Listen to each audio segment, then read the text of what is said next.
Yes. 13W03A. This snapshot actually came out last Thursday, but you know me, I'm late. Just like last time, this time, um, 4 days late. So again, I apologize for that. I'm just really busy. So a lot of new features here. I have it all spread around here. And yeah. Okay. So let's start with the new dropper block. So it works exactly like a dispenser, and it even looks like one, except you shall notice that this one's more of a circle and this one's kind of a triangular shape. So just a refresher, this dispenser is filled with arrows, and if you shoot it, the arrows will actually be fired. So just to demonstrate and have a little fun, let's spawn a creeper here. Oh, okay.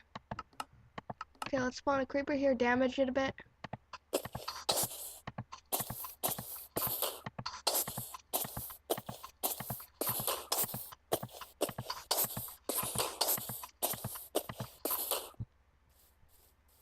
And now fire.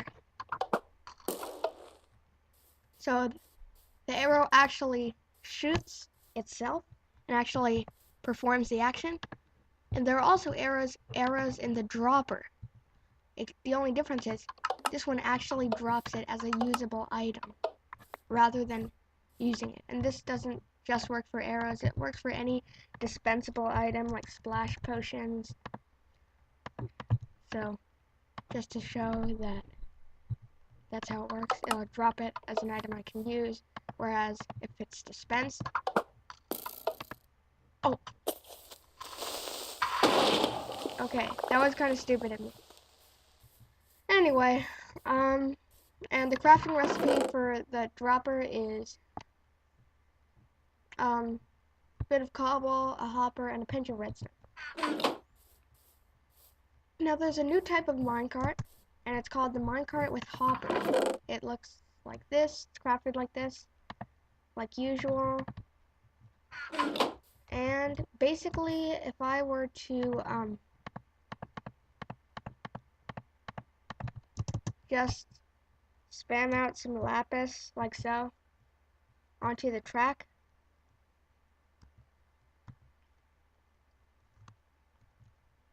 and the hopper passes over the track, then it'll actually pick the blocks up. Now let's test this out.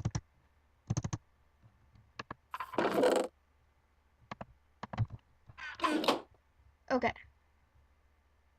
Oops. Okay. Now this is somewhat glitched. It doesn't work all of the time. So as you can see, it got all the items on its first try. Now, it doesn't always take the first try to do that, but nevertheless, it's fine. Luckily it did that this time, but whatever. Okay. Now, another difference is that let's get a minecart with a chest.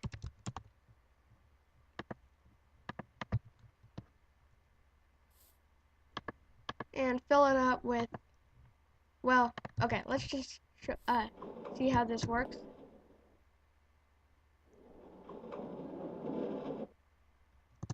Oh, that's right, this needs to be powered. Gosh, I'm forgetting a lot of stuff today. I don't know why. It's really late for me right now. Okay. So, when this is a detector rail, so when it passes over, this current is going to be activated. Now, in a new edition, in this new snapshot,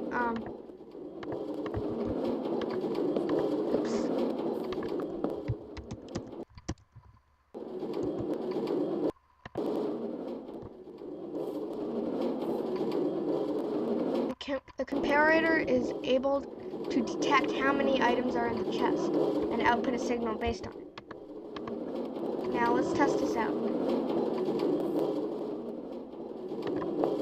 break this rail.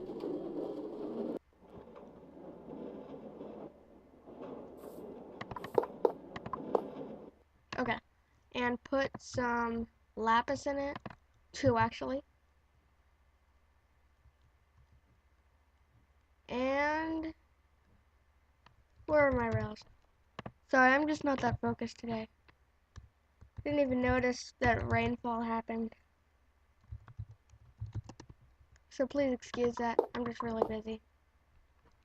Okay. Push this. And now, as you can see, whenever the chest passes over the detector rail, it gets outputted with a signal of, well, we'll see, of 3 so far, of a lot.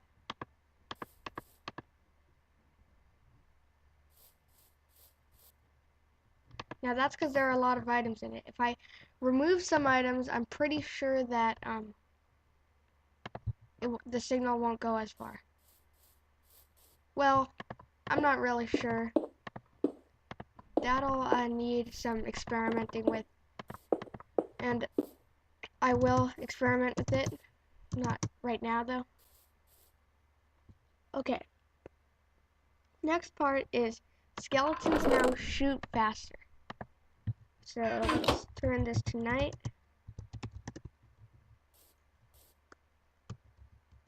Okay, now watch this. Oh, and make myself in creative. Although I'm gonna give myself a sword.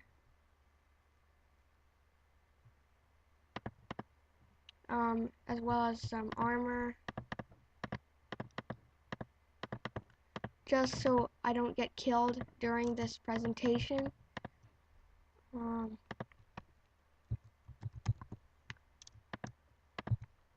Okay. Now, watch this.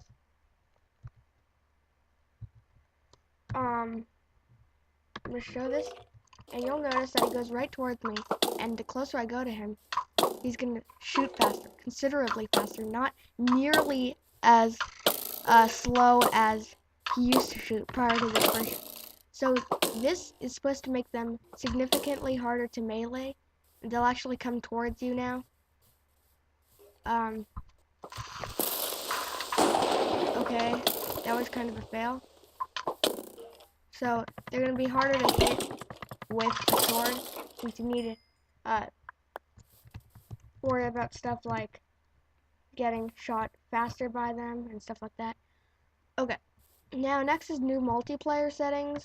Multiplayer settings were introduced a while ago, but now there's focused height, focused width.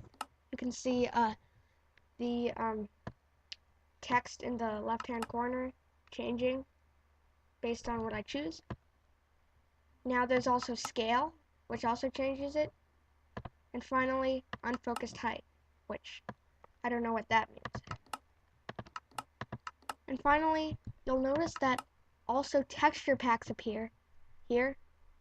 And if you go to the title page, you'll notice that they're not on the front page anymore.